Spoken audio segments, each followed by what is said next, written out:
Imagine standing in a room full of people, feeling comfortable and at ease, when suddenly someone humiliates you. Maybe it's a cruel joke at your expense, a mocking comment, or a call-out that makes you feel exposed and powerless. Your heart starts pounding, your face feels hot, and you can hear the laughter or murmurs around you. The embarrassment washes over you like a tidal wave, and in that moment, all you want to do is disappear.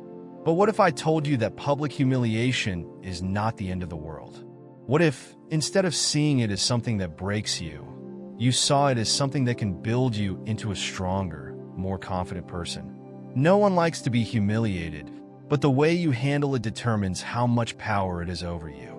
This moment can either define you or serve as a stepping stone for growth. And in this video, I will show you how to take back your power, maintain your dignity, and walk away from humiliation with your confidence intact. If you've ever experienced a moment like this, you're not alone. Everyone at some point in their life has been in a situation where someone tried to make them feel small in front of others.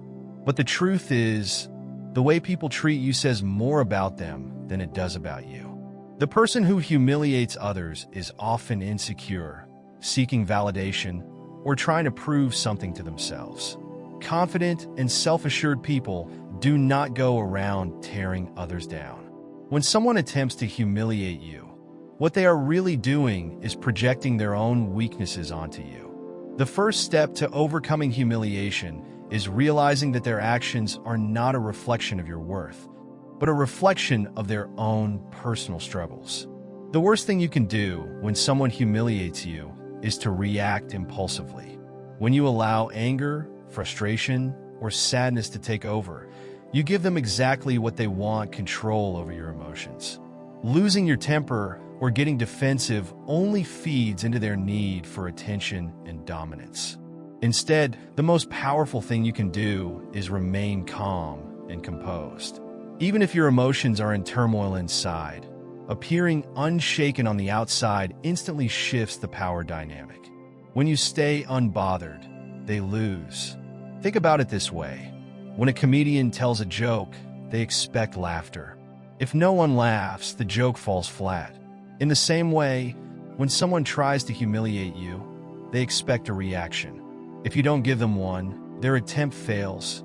The silence, the lack of response, or even a simple, uninterested glance can be far more powerful than any words you could say in that moment.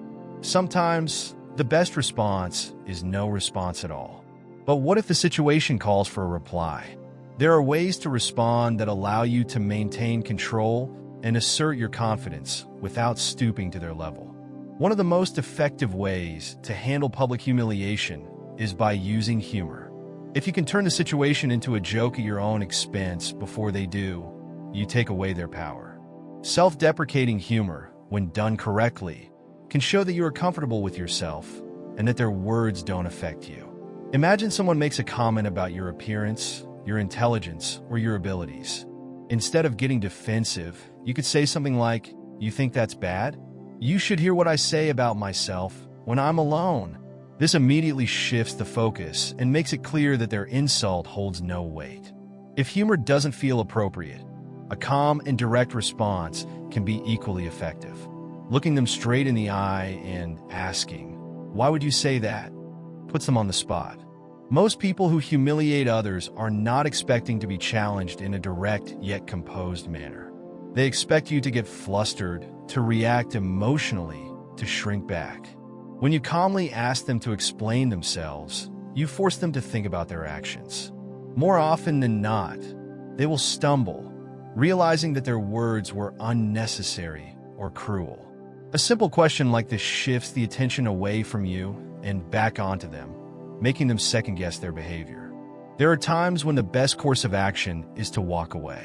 Some people thrive on provoking reactions, and engaging with them only fuels their behavior. If you sense that the person humiliating you is seeking attention, the most powerful thing you can do is deny them that satisfaction. Walking away isn't an act of weakness, it's an act of power. It shows that their words do not dictate your emotions or your confidence. By refusing to engage, you show that you are in control of yourself, and that is far more powerful than any comeback. If someone humiliates you repeatedly, it's important to set boundaries. Allowing someone to put you down over and over again only gives them permission to continue. Setting boundaries doesn't mean starting an argument or seeking revenge. It means making it clear that their behavior is unacceptable. If it happens in a professional setting, you can say, "I prefer to be spoken to with respect, and I expect that here."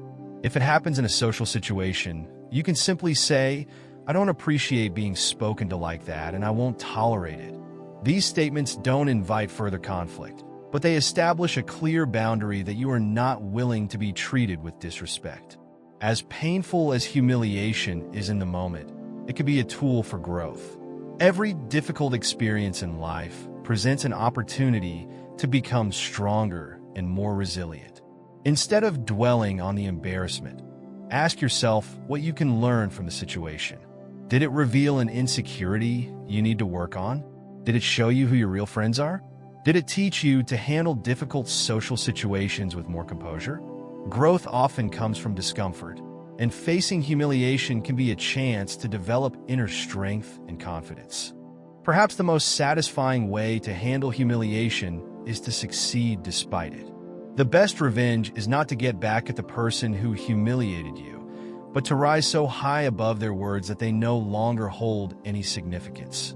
Let the experience fuel your motivation to become better, to improve yourself, to reach heights that your critics could never have imagined. When you focus on your own growth and success, the opinions of those who tried to tear you down become irrelevant. At the end of the day, no one can truly humiliate you unless you allow them to. Your worth is not defined by a single moment of embarrassment, but by how you carry yourself after it. The most powerful people in the world have all faced moments of humiliation, and what set them apart was their ability to rise above it. If you've ever experienced public humiliation, know that you are not alone.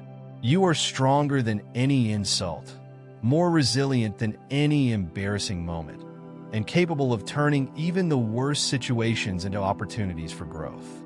The next time someone tries to put you down, remember that their words only have power if you give them power.